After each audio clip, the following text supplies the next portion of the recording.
Assalamualaikum warahmatullahi wabarakatuh. Selamat pagi, salam sejahtera bagi kita semua.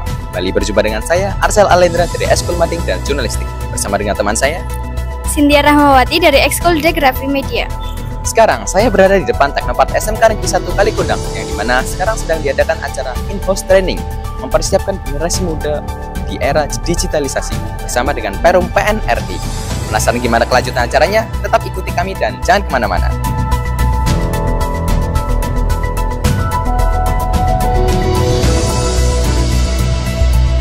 Purbalingga 26 Januari 2024 bertempat di gedung Teknopark SMK Negeri 1 Kalikundang diadakan in-house training atau IHT dengan tema mempersiapkan generasi muda di era digitalisasi.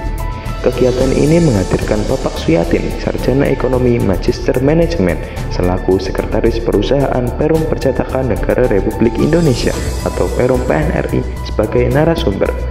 Perum PNRI merupakan percetakan yang tertua di Indonesia. Perum PNRI bertanggung jawab untuk mencetak seluruh dokumen negara, kecuali uang, materai, dan cukai. Perum PNRI ini memiliki budaya kerja yang dikenal dengan akhlak, yaitu amanah, kompeten, harmonis, loyal, adaptif, dan kolaboratif. Dalam paparannya, Bapak Suyatin menyampaikan bahwa pendidikan merupakan salah satu kunci untuk bisa mempersiapkan generasi muda menghadapi era digital demi menyongsong Indonesia generasi emas tahun 2045. Sekolah memiliki peranan yang sangat penting untuk bisa membekali generasi muda, tidak hanya dengan ilmu, tetapi juga membekali anak dengan karakter yang baik agar mereka bisa menjadi penerus yang pintar, beretika, dan beradab. Selain itu, siswa juga harus dididik untuk menjadi generasi yang melek teknologi dengan cara 1. Pendidikan berbasis keterampilan, 2. Peningkatan kemampuan teknologi, 3. Pengembangan industri kreatif, 4. Pengembangan perdagangan digital.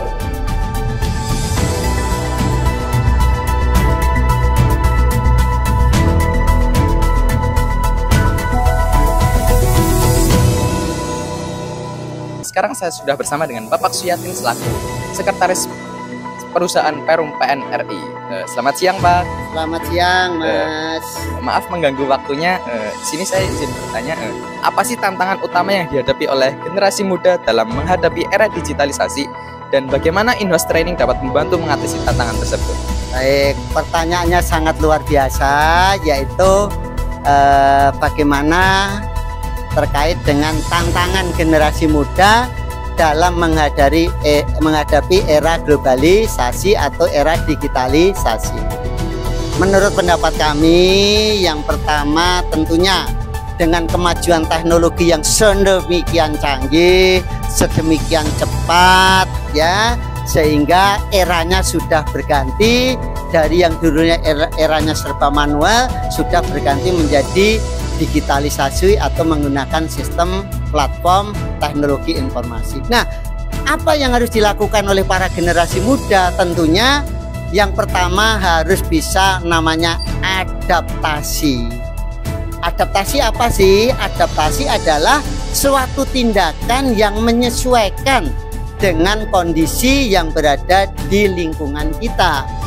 Nah, bagaimana bisa beradaptasi menghadapi lingkungan atau menyesuaikan diri? Tentunya harus dibekali dengan ilmu pengetahuan yang mumpuni atau yang mencukupi.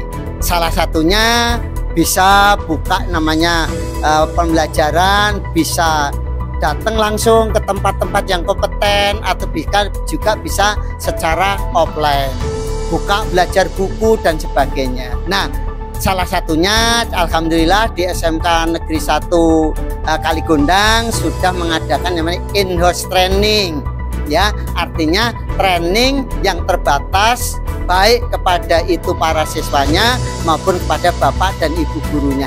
Ini hanya salah satu sarana, ya, salah satu sarana bagaimana supaya guru, supaya siswa mendapatkan pengetahuan terkait dengan era digitalisasi yang ke depan. Apakah hanya cukup dengan itu? Tidak.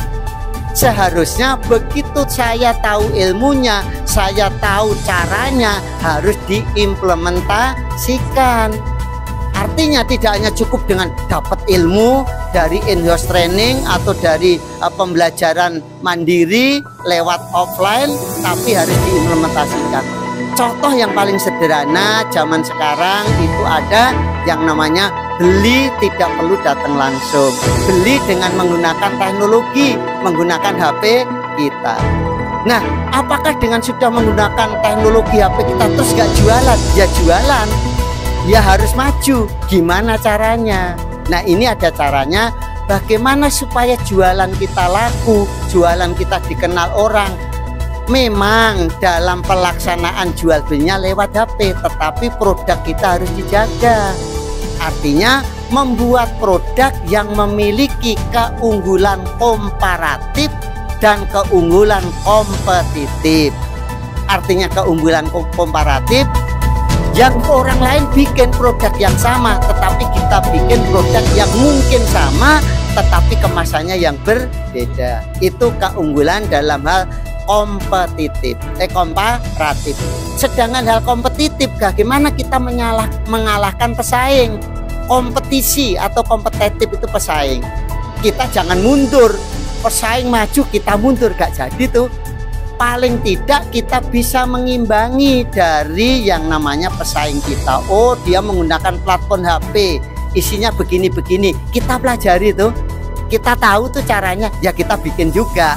Syukur-syukur lebih baik daripada platform yang dibuat oleh pesaing kita.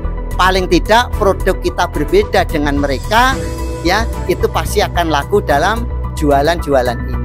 Jadi kalau tadi pertanyaannya gimana mempersiapkan diri, kita harus siap. Apalagi generasi muda nih, generasi muda tidak lagi yang namanya gatek teknologi. Generasi muda pasti familiar dengan HP, ya, familiar dengan teknologi. Ayo kita maju. Nah, salah satu pesan saya selaku orang tua, jangan minder, jangan punya perasaan yang namanya waduh. Itu harus kita hilangkan. Ya, kita harus semangat, kita berjuang. Orang lain bisa, kita harus bisa. Harus punya semangat. Orang lain bisa, kita harus bisa. Gitu ya, sehingga itu insya Allah kalau dari diri kita timbul rasa seperti itu, nggak minder kok, ngadepi, ya udah yuk kita ikuti biar berjalan seperti apa adanya, tapi kita bisa adaptasi tadi. Adaptasi tidak cukup, kita lengkapi dengan pengetahuan, salah satunya melalui in-house training. Kira-kira gitu. Saya bersama dengan Ibu Rizka Damayanti. Ibu, izinkan saya mewawancarai Ibu. Bagaimana kesan dan pesan Ibu terhadap acara in-house training ini? Kesan dan pesan saya luar biasa sekali ya, karena ini adalah momen yang sangat jarang gitu ya terjadi di jurusan kami gitu. Jadi dengan adanya PNRI datang ke sini, harapannya dapat bisa mengembangkan jurusan, termasuk juga mengembangkan dari siswa-siswanya nanti ke depannya seperti itu. Kita sangat bersyukur dan bahagia sekali dengan adanya kegiatan ini.